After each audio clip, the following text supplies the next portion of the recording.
Dentro de cada laboratorio clínico, saben, existe un mundo oculto, uno que se rige por una ciencia que es absolutamente crucial, la bioseguridad. Podríamos decir que es el sistema que protege al personal de todos esos agentes potencialmente peligrosos que manejan día a día. Hoy vamos a meternos de lleno a explorar cómo funciona. Entonces, la gran pregunta es, ¿qué es lo que protege al personal científico de los mismísimos patógenos que están estudiando?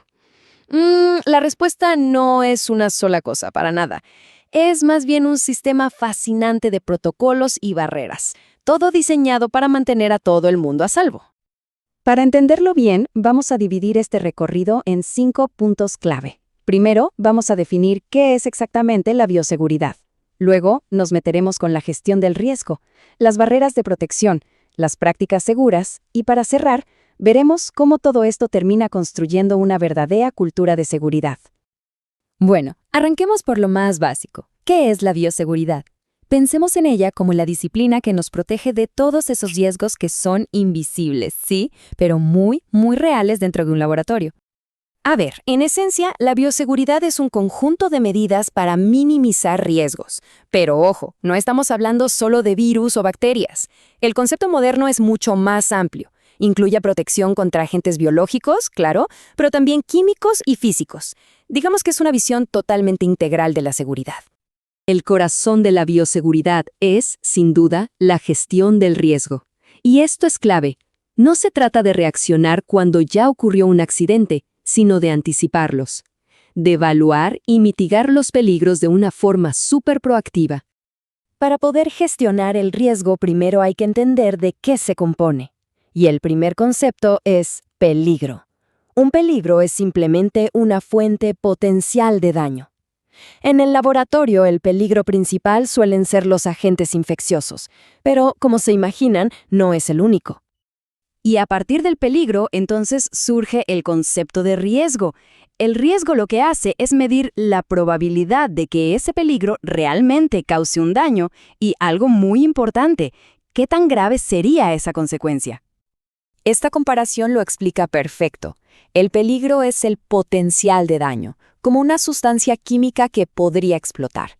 El riesgo, en cambio, es la probabilidad de que eso de verdad ocurra mientras se está trabajando con ella. ¿Se entiende la diferencia?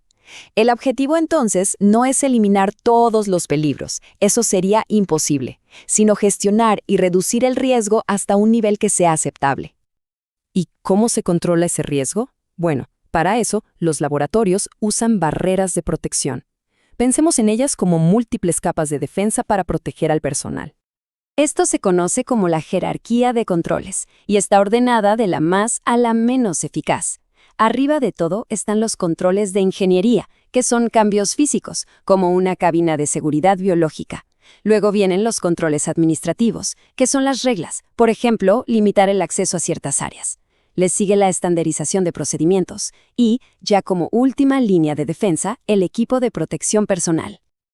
Y aunque el equipo de protección personal o EPP está al final de esta jerarquía, es la última y, la verdad, una barrera esencial entre la persona y el peligro. Es literalmente lo que se pone el trabajador para protegerse directamente de una exposición. El ejemplo más clásico, por supuesto, es la bata de laboratorio. Es esa primera barrera de protección para el cuerpo, que impide el contacto directo con sustancias peligrosas.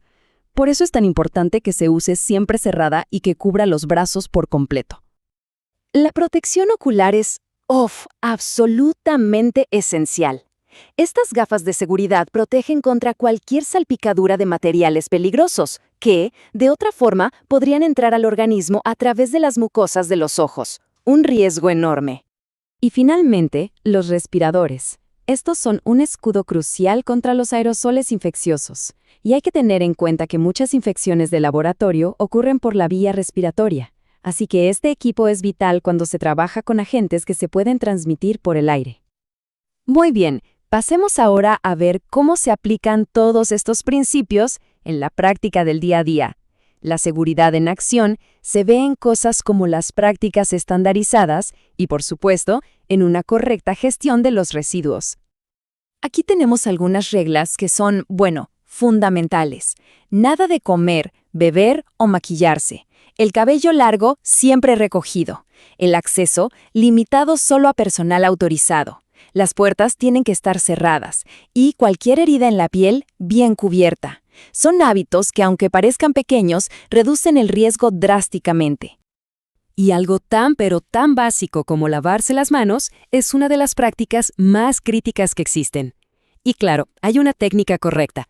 Tiene que durar entre 40 y 60 segundos, frotando con ganas todas las superficies. Luego secar con una toalla desechable y, aquí el truco, usar esa misma toalla para cerrar el grifo. Hablemos un momento de los residuos.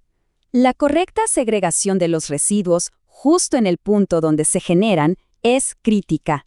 Y esto no solo protege al personal del laboratorio, sino también a la gente que maneja los desechos fuera de él, y por supuesto, al medio ambiente. Y esta imagen lo ilustra a la perfección. Los que se conocen como residuos especiales, o sea, aquellos con potencial infeccioso, van en contenedores muy específicos. Como se ve, son amarillos, resistentes a las perforaciones y están claramente identificados. No hay pierde. Seguro que este símbolo lo han visto por todos lados. Es el símbolo universal de riesgo biológico. Su presencia es una advertencia súper clara e inmediata de que un material representa una amenaza biológica y que, por lo tanto, debe manejarse con precauciones especiales. Pero a ver, ni las reglas ni los equipos son suficientes por sí solos. La barrera final, y quizá la más importante, no es algo físico, sino mental. Estamos hablando de una cultura de seguridad. Esta cita, que viene de la guía que usamos como fuente, lo resume todo de una forma brillante. La mejor estrategia para disminuir los accidentes ocupacionales es conocer los riesgos y controlarlos. No es un enfoque pasivo, para nada. Es una mentalidad completamente proactiva.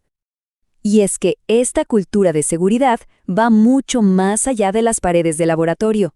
Protege a quienes trabajan allí, claro, pero también a sus familias y, al final del día, a toda la comunidad. La bioseguridad es una responsabilidad compartida, es un tema de salud pública. Y todo esto nos deja con una pregunta final, una para reflexionar de verdad. Si la seguridad es una cultura y no solo una lista de tareas que hay que marcar, ¿cómo nos aseguramos de que realmente prospere en cada laboratorio, todos y cada uno de los días? Gracias por acompañarnos en este análisis.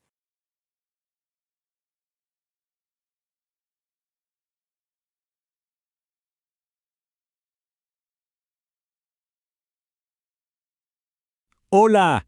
Cuando uno elige una carrera en ciencias de la salud, asume una responsabilidad enorme. Y no se trata solo de los conocimientos que se adquieren, sino de un compromiso profundo con la seguridad de todos. Así que vamos a desglosar qué significa esto en el día a día. Arranquemos con esta pregunta que es clave, porque esa bata blanca es muchísimo más que un simple uniforme. Es en realidad el símbolo de una promesa. La promesa de proteger no solo a quien la lleva puesta, sino a todas las personas a su alrededor. Bien, este es nuestro mapa para los próximos minutos. Primero, vamos a hablar de esos riesgos que no se ven. Luego, el papel fundamental que juega cada profesional. Nos vamos a enfocar en dos herramientas clave, la bata blanca y, por supuesto, las manos. Y para cerrar, veremos cómo estas pequeñas acciones tienen un impacto gigante en toda la comunidad. Pensemos en el laboratorio. Es un lugar fascinante, ¿no? Lleno de descubrimientos. Pero también es un entorno con peligros que, la mayoría de las veces, son completamente invisibles. Y el primer paso para controlarlos es, sin duda, conocerlos. Ok, primero lo primero. Pongámonos de acuerdo con los términos. Un peligro es la fuente del problema. Es el qué. Imaginen un agente infeccioso en una placa de cultivo o un químico corrosivo. Eso es el peligro. Ahora, el riesgo es algo distinto. Es la probabilidad de que ese peligro realmente nos haga daño. Porque, no es lo mismo manejar un agente peligroso dentro de una cabina de bioseguridad que hacerlo sobre una mesa cualquiera. El riesgo es esa combinación de probabilidad y consecuencia. Y bueno, ¿de qué tipos de riesgos estamos hablando? Los podemos agrupar en tres grandes categorías. Primero, los biológicos. Bacterias, virus, ese tipo de cosas. Luego, los químicos, como reactivos o solventes. Y finalmente, los físicos, que van desde la radiación hasta un cortocircuito. Frente a todos estos riesgos, nadie es un espectador pasivo. Para nada. Cada persona que trabaja en un laboratorio es una pieza activa, una pieza esencial de todo un sistema de protección que está diseñado de forma muy inteligente. Y este sistema tiene una jerarquía, como una pirámide. En la base, lo más efectivo están los controles de ingeniería, o sea, las modificaciones físicas como las cabinas de seguridad. Después vienen los controles administrativos, que son básicamente las reglas y los protocolos que seguimos. Y en la punta, como última barrera, está el equipo de protección personal, el famoso EPP. Y aquí hay algo que tiene que quedar clarísimo. El EPP no es un escudo mágico, es la última línea de defensa, y su efectividad depende al 100% de que un profesional capacitado lo use como se debe. Hablemos entonces de la primera pieza de ese equipo, la bata blanca. Miren, no es solo para verse profesional, para nada. Es una herramienta de protección de primera línea. Es literalmente un escudo. Esta es la primera línea de defensa. Su propósito es súper simple pero vital: crear una barrera física entre los peligros del laboratorio y nuestra ropa o nuestra piel. Nos protege de salpicaduras, derrames y de cualquier tipo de contaminación. Pero, para que funcione, hay reglas que no son negociables. Tiene que estar siempre bien abotonada para que la barrera sea total. El cabello largo siempre recogido para evitar accidentes. Y esto es crucial. La bata nunca, pero nunca, debe salir del área de laboratorio. Llevarla a la cafetería, a la biblioteca o a casa es como transportar polizones invisibles y muy peligrosos. Pasemos ahora a la herramienta más increíble que tenemos, pero que también es el mayor vehículo de contaminación cruzada que existe: las manos. Con ellas hacemos todo, pero con ellas también podemos esparcir peligros sin siquiera darnos cuenta. ¿Y cuál es el dato clave aquí? Este número: 40 a 60 segundos. Grábenselo.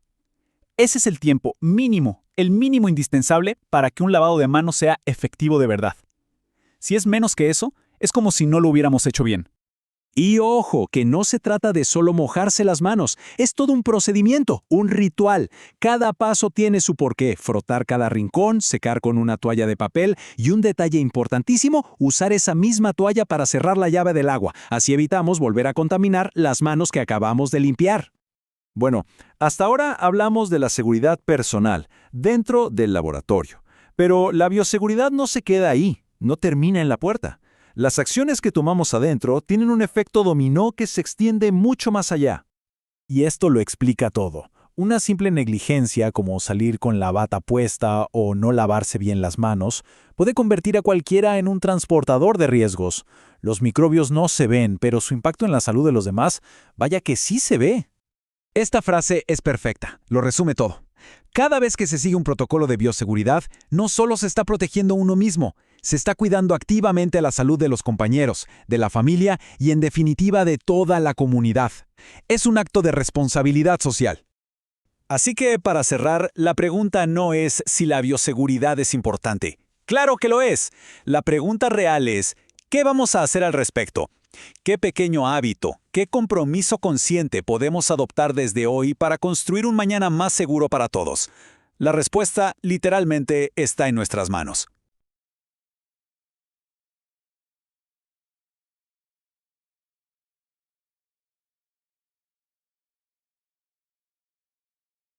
En los laboratorios de todo el mundo, todos los días, se libra una batalla silenciosa. Es una lucha contra amenazas que no podemos ver, y nuestra principal defensa es un sistema súper detallado que a veces ni notamos: la bioseguridad. Piénsenlo como el escudo invisible que nos protege a todos. Y esa es la gran pregunta, ¿no? ¿Cómo te proteges de algo que es microscópico? Bueno, la respuesta está en una combinación de reglas, de herramientas y de diseños que tienen que funcionar juntos a la perfección. A ver, para que quede claro, la bioseguridad es como un sistema de seguridad de 360 grados. La meta es crear una especie de burbuja de control que no solo detiene a los microbios, sino que también previene accidentes con químicos o físicos. O sea, protege tanto a la gente de adentro como al mundo de afuera. Ok, ¿qué vamos a revisar hoy? Vamos a desglosar este sistema fascinante. Veremos por qué es tan importante, cómo se mide realmente el peligro, qué herramientas se usan para mantener todo bajo control y, lo más importante, cómo el factor humano es la pieza clave que une todo este rompecabezas. Muy bien, vamos a meternos de lleno en esto. Para poder protegernos de algo, primero hay que entenderlo. Y en bioseguridad, todo, absolutamente todo, empieza por diferenciar tres conceptos que a menudo la gente confunde. Primero que nada tenemos el peligro. El peligro es, digamos, el qué. Es la cosa en sí misma. Imaginen un virus específico, una colonia de bacterias o un frasco con un químico corrosivo. Es la fuente del daño, ahí esperando. Luego viene el riesgo. Y ojo, que no es lo mismo. El riesgo es la probabilidad de que ese peligro de verdad cause un daño. Por ejemplo, un virus guardado de forma segura en un tubo tiene un riesgo bajo. Ese mismo virus, en una placa abierta sobre una mesa desordenada, bueno, ahí el riesgo es altísimo. El riesgo es la posibilidad en acción. Y para cerrar el trío, la consecuencia, que básicamente es el ¿y qué pasa si? Es el resultado si el riesgo se hace realidad. La consecuencia puede ser desde una infección súper leve hasta una enfermedad gravísima sin cura. Entender bien estos tres, peligro, riesgo y consecuencia, es la base de cualquier programa de bioseguridad que se respete. Sabiendo que no todos los peligros son iguales, la comunidad científica ha creado una clasificación. Y esto es clave, porque permite que las medidas de seguridad se ajusten al nivel de amenaza real de cada microorganismo. Existen 4 grandes grupos de riesgo, y cada uno necesita un nivel de contención totalmente distinto. La clasificación depende de qué tan peligroso es el agente y qué tan capaces somos de controlarlo. Miren, esta tabla es el corazón de todo. Fíjense bien cómo se mide el riesgo. En el grupo 1 tenemos agentes que prácticamente no nos hacen nada, como algunas E. coli que no son patógenas. En el grupo 2 piensen en algo como el Staphylococcus aureus. Puede dar una infección, sí, pero es moderada, tratable y no se esparce fácilmente. El grupo 3 ya es más serio. Aquí entran agentes como el bacilo de la tuberculosis. Es un riesgo alto para la persona en el laboratorio, pero bajo para la comunidad. Y finalmente, el temido grupo 4. Aquí estamos hablando de virus como el ébola. Riesgo alto para la persona, riesgo alto para la comunidad y tratamientos, bueno, casi no hay. Como ven, cada nivel es un mundo de diferencia en precauciones. Entonces, la pregunta es, ¿cómo manejamos estos riesgos en la vida real? La respuesta está en una palabra: contención. Y esto se logra usando barreras. Piénsenlo así. Tenemos 2 líneas de defensa. Las barreras primarias son las que están en contacto directo con el material. Guantes, batas, cabinas de seguridad, es tu protección inmediata. Y luego, las barreras secundarias son el laboratorio mismo, cómo están diseñadas las salas, los sistemas de aire, el control de quién entra y sale, ambas tienen que trabajar juntas, si no, no sirve. Empecemos por el equipo de protección personal, o EPP, como se le conoce. La primerísima línea de defensa es la bata. Y créanme, no todas las batas son iguales. La típica de algodón te protege de suciedad, ok, pero si vas a trabajar con líquidos peligrosos, necesitas una que sea resistente a fluidos. Es la diferencia entre una simple mancha y una exposición peligrosa. La cara, los ojos, la nariz, la boca son puertas de entrada perfectas para los patógenos. Por eso, un protector facial completo es vital cuando hay riesgo de salpicaduras o de que se generen aerosoles. Y para proteger los ojos de forma más específica, las gafas de seguridad son la norma. No son opcionales. Protegen no solo de salpicaduras biológicas, sino también de golpes o de algún químico que pueda saltar. Pero quizá la práctica más importante de todas, la base de la bioseguridad, es algo que aprendemos de niños: lavarse las manos, pero hacerlo bien, con ganas, por 40 a 60 segundos cubriendo cada rincón. Es una de las formas más efectivas que existen para cortar la cadena de transmisión. Así de simple y así de poderoso. Ojo, que la seguridad no termina cuando acaba el experimento, ni de cerca. La bioseguridad es un ciclo completo que incluye cómo se manejan los desechos y cómo se transportan las muestras de un lado a otro. Todo, pero todo, empieza con separar las cosas en el momento. Desde que algo se convierte en desecho, se tiene que clasificar. Esas bolsas amarillas que ven, con el símbolo de riesgo biológico, son solo para material que podría estar infectado. Ahora, los objetos cortopunzantes, este es un tema serio. Son una de las causas más comunes de accidentes en laboratorios. Por eso tienen su propio contenedor especial. Son rígidos, a prueba de perforaciones, y una vez que se llenan, se sellan para siempre. Así se protege a todo el mundo. Y el proceso no para ahí. Una vez que esos contenedores pequeños se sellan, se meten dentro de otros contenedores más grandes y más robustos. Esto crea una doble o a veces hasta triple barrera de protección para moverlos de forma segura dentro del mismo edificio. ¿Y qué pasa si una muestra tiene que salir del laboratorio para ir a otro lugar?